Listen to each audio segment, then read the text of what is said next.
Hello, everybody. Hey, guys. Happy Thursday. We're here again. It's Thursday again. I know, this week has flown by. Like, even Ember tonight was saying, I think Paisley was asking me what day it was, and I was like, oh, it's Thursday. And Ember goes, it was just Monday. I know. Here we are again. So hello, everybody. Let's chat Thursday. If you're watching us live or catching the replay, say hi. We'd love to know where you're watching from. Tonight, we are on episode 10 of our 26 weeks of the A to Z's of Vanessa and James. Let's Chat Thursday is a way for us to go behind the scenes and kind of find out a little bit more about who we are and our interests, and super casual. Tonight we are on letter K, and we are talking about kindness. Something that is a hard one for some people. Some people, yes. They don't have this word in their vocabulary. No, they do not. So when I talk about kindness, I'm not talking about the expression, kill them with kindness. To me, I do agree with that. I feel like, you can still be kind to someone, even if they're being really rude to you. But then I find sometimes people take that to the extreme, and they're actually kind of rude in the way that they're being kind to someone, and it's kind of condescending. And anyway, but I'm not talking about that extreme, killing someone with kindness. I'm more talking about, just the little things that we can do in our daily lives to make a big impact. Things that, you might not even realize really make someone's day. So we want to kind of talk about some things that not only we appreciate when someone does for us, but also the little things that we can do to share kindness with other people that you have interactions with throughout the day. When I watched the show Ellen, and I haven't really watched it recently, I watched it a lot when I was on mat leave. You watched a few shows a lot when you're on mat leave. I watched a lot of TV when I was on mat leave. But I really enjoyed watching Ellen. It made me smile. I found it super positive. I loved her guests that came on the show. And she always finishes the show with, be kind to one another. Sounds simple, but I love it. It's such a nice message. And, with the way that the world has been the last couple of years, I find that people are really segregated. We've actually grown apart. We've been forced to, social distance and stay home. And, we've lost a lot of that social interaction that we're so accustomed to. Introverts, obviously, we're super happy to be told to stay at home. We're perfect. As you know, I'm a very social person. We are always hanging out with people. So for us, it was a really hard adjustment to be told to stay away from people. But I mean, there's still little things that we can do throughout the day to show kindness to one another. The biggest thing for me is when people smile or they acknowledge, they make eye contact. It's kind of hard sometimes to see when you're wearing a mask all day, but I have been told, because I'll make comments like that too, if I go past someone and I kind of smile and I kind of laugh at myself, I'm like, oh, and I tell them, I'm like, I know you can't see, but I'm giving you a smile. And they're like, no, I can see it in your eyes.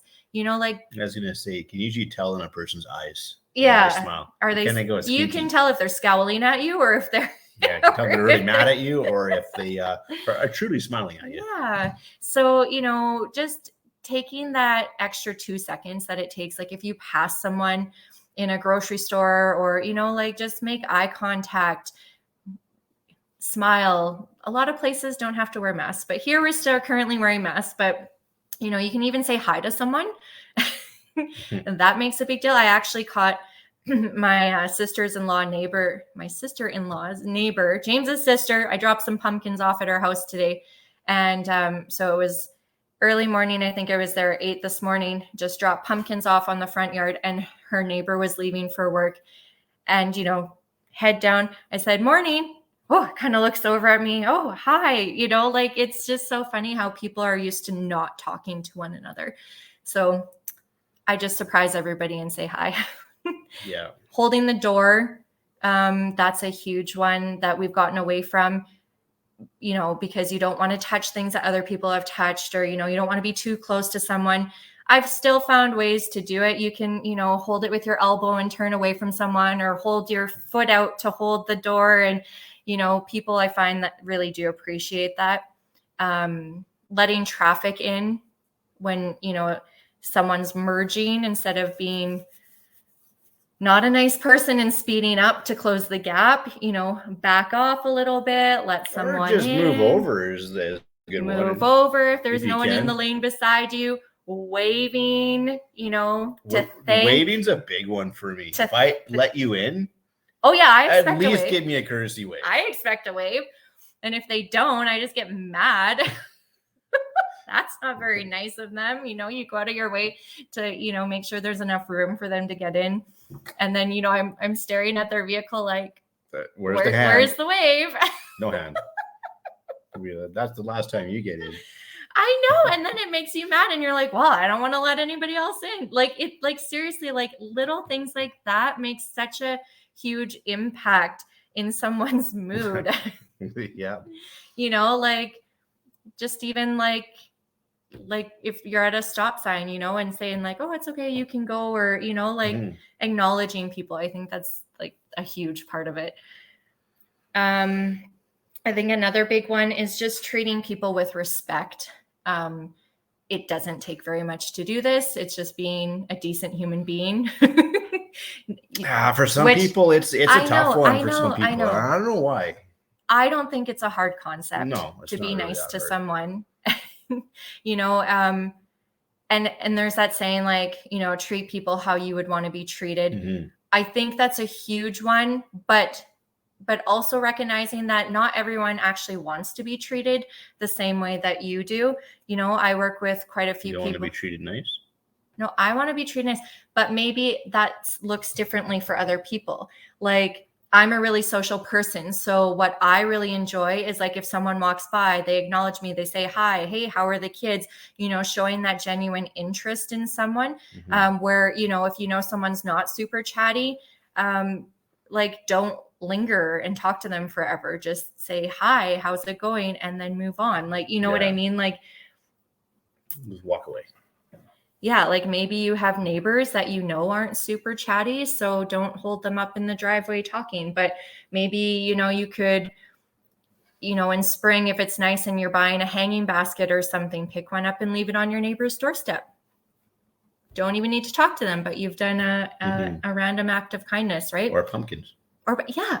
I took a whole vehicle full of pumpkins into work today. Right. So, as you know, if you follow along, we had 44 pumpkins this year in our garden. Score well, we don't need 44 pumpkins.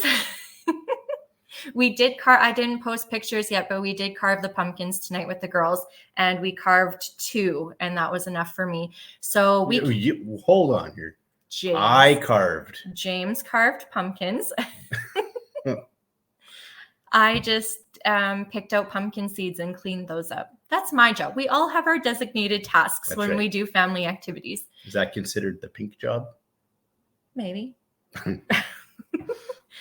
So yeah, and they're cooking in the oven right now. So I'm excited to have pumpkin seeds tomorrow. Yummy.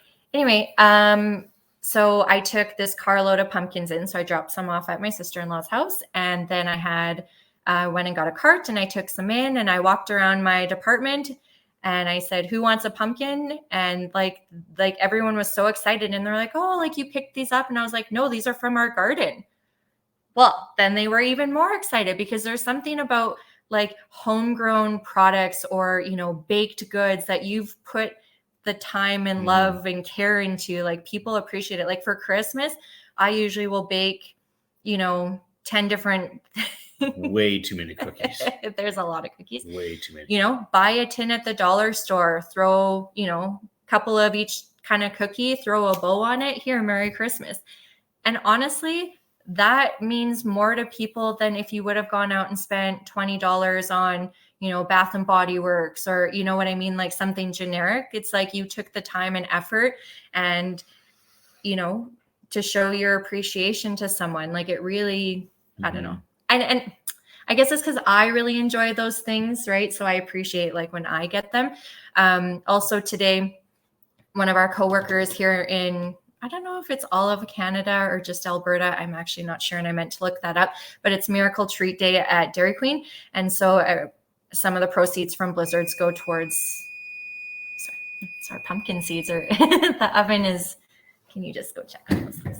I don't want to burn the pumpkin seeds.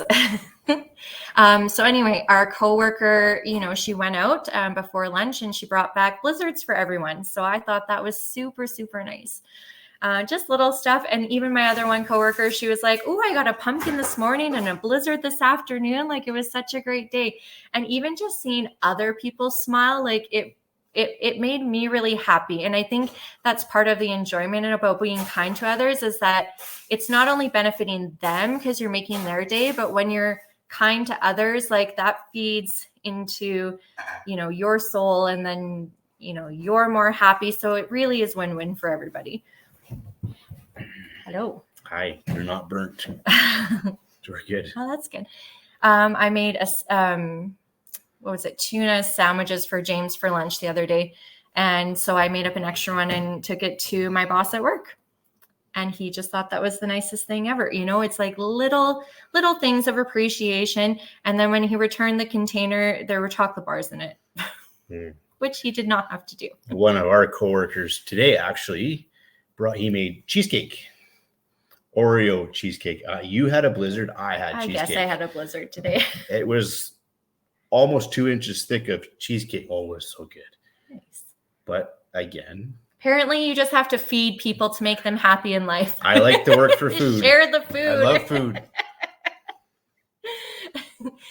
Okay, but so like if we weren't baking for people or buying food, things that don't cost any money at all, listening. That is a huge way to be kind to someone. If they come up and they're ranting and raving, just let them. Mm-hmm. Sometimes people just need an ear to listen to. They're not asking for you to fix a situation. They're not asking maybe for your feedback, but they, or for a solution. They just need to get it off their chest. And as long as you can just be there to listen and pay attention to them, put your phone down, turn off the distractions, and show someone that you are focused on them, that can really make someone's day. It's like, oh, thank you. I just really needed to, get that off my chest. Or were you going to say how if people interrupt you? Oh, yeah. You were not interrupting me. No, so now you can talk. See, there's one of my pet peeves is when you're trying to tell a story or something and then someone just interrupts you. Just let me tell my story and then you can talk. But that is one of my things. So that's again, the listening part of things, right? Yeah. Like you can tell when you're talking to someone if they're like really actually just listening with intent of like hearing what you're saying, or if they heard like a little portion of what you are saying and they just want to cut in and tell their story, or they assume that they know what you are, talking about. So like, oh yeah, I totally know, blah, blah, blah. And I'm like, that's not actually what I was going to say, but okay. Yeah. Like just taking those extra, couple seconds to pay attention to someone can really make a huge impact. Yeah, exactly. There was a lady, I was visiting Dad when he was still in the hospital, and she was eating her lunch and I was just sitting in the chair waiting because you're only allowed to have one person in the room at a time. So Mom was in with Dad. So I'm just sitting out in the hallway and this lady is talking away. To herself? Probably before I got out there, but she is telling me her life story. And you know what? I could have been rude. I could have just got up and, pretended, I was going to go grab something or whatever. But honestly, at the end of the day, I was like, she's probably super lonely. She's in a hospital by herself. How much effort did that take for me to sit and listen and be like, oh, that's really interesting. Or, tell me more about your kid. I feel like that probably meant a lot to her. Well, it's funny you mentioned it because when we get truckers in at work to do our deliveries for loads, they come from Texas and they're usually by themselves. They've been in the vehicle for a long time. In the semi for at least minimum of 4 days by themselves. Some of them have a dog. So, but I'll tell you, they like to talk. They like to talk, and you just sit there and listen because that's all they want to do is just someone to talk to, not just their dog or their radio or whatever.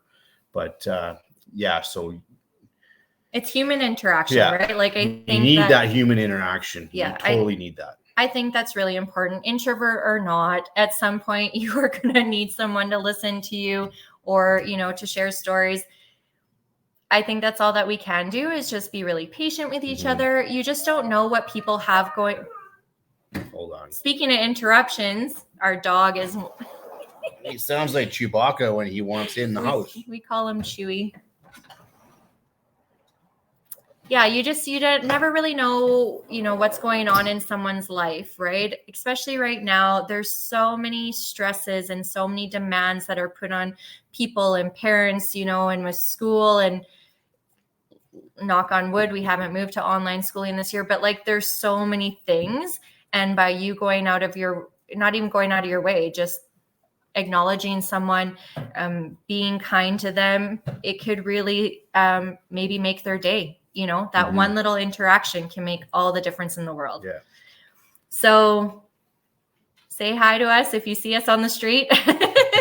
we will appreciate it. That's for sure. I hope you guys have a great rest of your evening. We're so thankful it's Friday tomorrow and it's Halloween weekend. Yay! Candy. We're setting the kids out to go for candy. What did Ember said something? They might get some.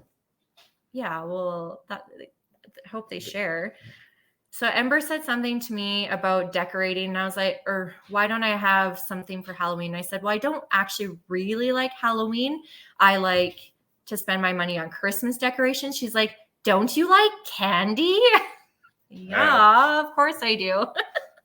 That's the only good thing about it is, you know, we need to test the candy and make sure that it's safe for them to eat, of course. Right. Until next year.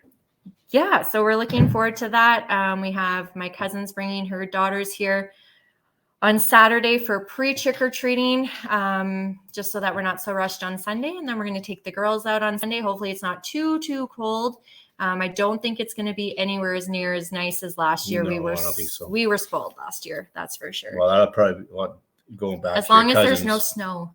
Those are probably the only two people that we're getting for trick-or-treaters anyways. So yeah, they came last year for trick-or-treaters, but that's the two kids that we will have for trick-or-treaters. That's it. Nobody else comes to our house. We live in the middle of nowhere. We're going into town to take the girls trick-or-treating because if we had to drive around from farm to farm to farm, we'd spend half the night just going to 5 places. It'd be midnight before we get home. Yeah. So there was this place in Edmonton my coworker had showed me. It's called Halloween Alley, and it's like a candy cane lane, but for Halloween. And so people have their houses all decked out. It's in the Summerside area. So if you're from around, you know, middle of Alberta and you live around Edmonton, if you want to check out Halloween Alley, if you just Google it, I'm sure it says the location. Anyway, they get like 1,200 kids trick-or-treating at their house. That's crazy. It's like, pardon me while I remortgage my house to pay for candy. That's what Costco's for. Maybe. If they have any left, it's the day before. Yeah, who knows? Anyways, you guys have a great rest of your night. Thank you for watching if you've tuned in. And we will catch you next week for Let's Chat Thursday. And have a great Halloween and see ya. Happy Halloween.